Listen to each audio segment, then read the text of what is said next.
नमस्कार मित्रांनो. शेतकरी मित्रांसाठी एक खुश खबर आहे.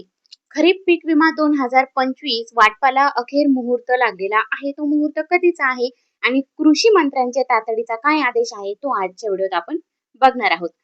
मित्रांनो, गेल्या अनेक महिन्यापासून ज्या गोष्टीची तुम्ही सगळेजण डोळ्यात प्राण आणून जी वाट बघत होतात ना, त्या खरीप पीक विम्या 2025 ची बाबत तुम्हाला एक अत्यंत आणि सकारात्मक बातमी आपल्यासाठी समोर आलेली आहे. ती कोणती तर निसर्गाचा लहरीपणा आणि त्यानंतर हक्काचे विम्याचे पैसे मिळण्यास होणारा उशीर यामुळे शेतकरी पूर्णपणे मेटाकुटीला आलेला होता. मात्र आता तुमची ही प्रतीक्षा लवकरच संपण्याची दाट शक्यता आहे, कारण सध्या सुरू असलेल्या अधिवेशनात गाजलेल्या या प्रश्नावर आता थेट राज्याच्या कृषी मंत्र्यांनीच कठोर पावले उचललेली असून विमा कंपन्यांना थेट अल्टिमेट दिलेला आहे. नक्की काय घडलंय या उच्चस्तरीय बैठकीत आणि तुमच्या खात्यात पैसे कधी येणार?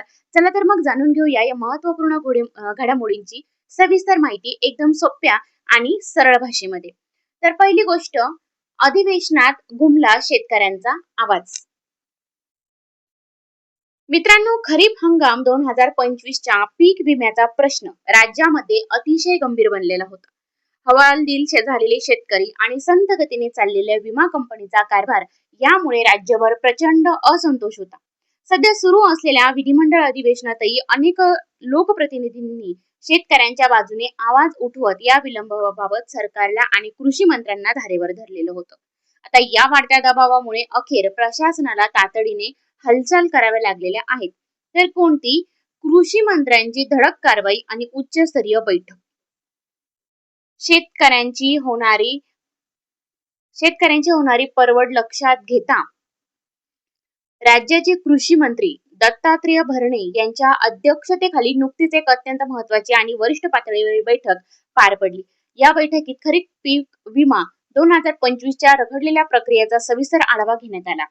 सध्या राज्याची भारतीय कृषी विमा कंपनी आणि ICICI लोंबार्ड या दोन प्रमुख कंपन्यांमार्फत ही सुधारित पीक विमा योजना चालवली जात आहे.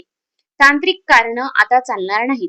तर याआधी विमा रकमेच्या वाटपासाठी केंद्राच्या पोर्टलमध्ये बिघाड आहे किंवा तांत्रिक अडचणी आहेत अशी अनेक कारणं पुढे केली जात होती. मात्र आता या सगळ्या सबबींना म्हणजे त्या सगळ्या कारणांना पूर्णविराम मिळालेला आहे. राज्यामध्ये सोयाबीन, भात, उडीद, मूग आणि बाजरी या प्रमुख पिकांचे जे पीक कापणी प्रयोग झाले होते त्यांची सगळी अचूक आकडेवारी आणि उत्पादन तांत्रिक माहिती आता केंद्र सरकारच्या अधिकृत विमा पोर्टलवर यशस्वीपणे अपलोड करण्यात आलेली आहे. विमा कंपन्यांना स्पष्ट आणि कडक आदेश कोणता आहे तो आपण बघूया. पोर्टलवर सगळी माहिती उपलब्ध झाल्याची खात्री झाल्यावर कृषी मंत्र्यांनी विमा कंपन्यांना स्पष्ट शब्दात निर्देश दिलेले आहेत. उपलब्ध आकडेवारीच्या आधारावर नुकसानीची त्वरित हिशोब म्हणजेच कॅल्क्युलेशन करा आणि कोणत्याही परिस्थितीत पीक विम्याची रक्कम लवकरात लवकर थेट शेतकऱ्यांच्या बँक खात्यात जमा करा, असा कडक आदेश मंत्री महोदयांनी दिलेला आहे. केवळ आदेश देऊन न थांबता या बैठकीला उपस्थित असलेल्या सगळ्या वरिष्ठ अधिकाऱ्यांनाही या प्रक्रियेवर बारकाईने लक्ष ठेवण्यास सांगण्यात आलेलं आहे. विमा वाटपासाठी आणि वेळ पडल्यास थेट केंद्र सरकारकडे पाठपुरावा करण्याची जबाबदारी ही अधिकाऱ्यांवर सोपवण्यात आली आहे. आता पुढे काय होणार? आता सरकारने आपला बगडा उगारला आहे आणि विम्यासाठी लागणारे सगळे तांत्रिक अडथळे दूर झालेले आहेत.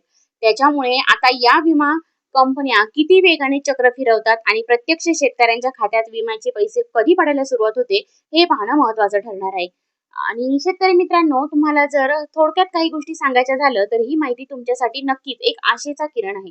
कारण शासनाने सकारात्मक पाऊल उचललेलं आहे. त्याच्यामुळे आता लवकरच न्याय मिळण्याची आशा आहे. या प्रक्रियेतील पुढील प्रत्येक लहान मोठी अपडेट आता मी तुमच्यापर्यंत नक्कीच पोहोचवण्याचा प्रयत्न करेल. तोपर्यंत तुम्ही जर माझ्या चॅनलवरती नवीन असाल तर नक्कीच माझ्या चॅनलला सबस्क्राईब करा आणि तुमच्या मित्रांसोबत ही लिंक नक्कीच शेअर करा की जेणेकरून तुम्हाला या संधीचा आणि या माहितीचा लवकरात लवकर लाभ होईल. आणि नक्कीच चॅनलला सबस्क्राईब करा. धन्यवाद.